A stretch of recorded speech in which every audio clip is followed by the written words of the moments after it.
திரு மு க ஸ்டாலின் அவர்கள் என்ன சொல்லியிருக்கிறாருன்னா, உங்களை நம்பி வாக்களித்தவர்களை மீண்டும் திசை திருப்பாதீர்கள் அப்படின்ற ஒரு முக்கியமான வார்த்தை அது. அதாவது உங்களை நம்பி என்ன சொல்லிருக்கணும், இன்னைக்கு தான் பதவி ஏற்றிருக்காரு, 11 மணிக்கு உட்கார்ந்துருக்காரு.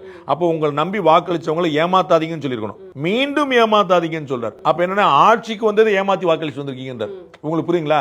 இப்ப எந்த விஷயத்த சொன்னாரு, எந்த விஷயத்த செய்யலன்னு தெரிஞ்சாதான் ஏமாத்தினாங்க அர்த்தம். நீங்க ஒரு ப்ராமிஸ் பண்ணிட்டீங்க, 10 மணிக்கு வரேன்னு சொன்னீங்க, வரல. அப்பதான் நீங்க ஏமாத்துனீங்க. நீங்க வர்றீங்களா இல்லையான்னு சொல்லி ஏமாத்திட்டு எப்படி சொல்ல முடியும் உங்களுக்கு? அப்ப திரு விஜய் அவர்கள் என்ன சொன்னார், என்ன செய்யல அத சொல்லல. ஆனா மீண்டும் ஒரு முறை ஏமாத்தீங்கன்னு சொல்லும் போது நீங்க ஏற்கனவே ஏமாத்திட்டு, அப்ப என்ன ஆட்சிக்கு வந்ததே மக்கள் கொடுத்த ஏமாற்றம், which is not a fact. அதை ஏற்க முடியாது. அப்ப இப்ப நீங்க 10 லட்ச ரூபாய் பணம்லாம் நீங்க ஸ்கீம் நிறைவேற்றுங்கிறது எல்லாமே திமுக உங்களை நிம்மதியாக ஆள விடாதுங்கிறது தான் மெசேஜ். அது திமுக வாழ இல்ல, திமுகவுடைய ஆதரவு பெற்று நல்லா கவனிக்கணும். IUML விடுதலை சிறுத்தைகள் கட்சி 2 கம்யூனிஸ்ட் 4 பேர்ட்ட 8 எம்எல்ஏக்கள் இருக்காங்க. இந்த 8 எம்எல்ஏக்கள் இன்னைக்கு 120 எம்எல்ஏக்கள் தாவி காட்ட இருக்காங்க. அதனால 8 எம்எல்ஏக்கள் போனாங்க 112ஆம் மாதிரி இருந்தவங்களுக்கு திரும்ப பெரும்பான்மை கிடைக்காது.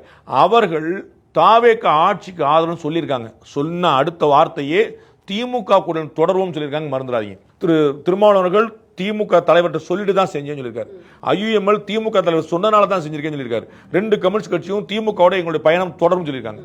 அப்ப திமுகவை நீங்கள் சீண்டினால் என்ன ஆகும், சீண்டினால் திமுக என்ன செய்யும், அவர்களுக்கு ஆதரவாக கூட்டணி கட்சிகள் என்ன செய்யும், இங்கேதான் இருக்கு கேம்.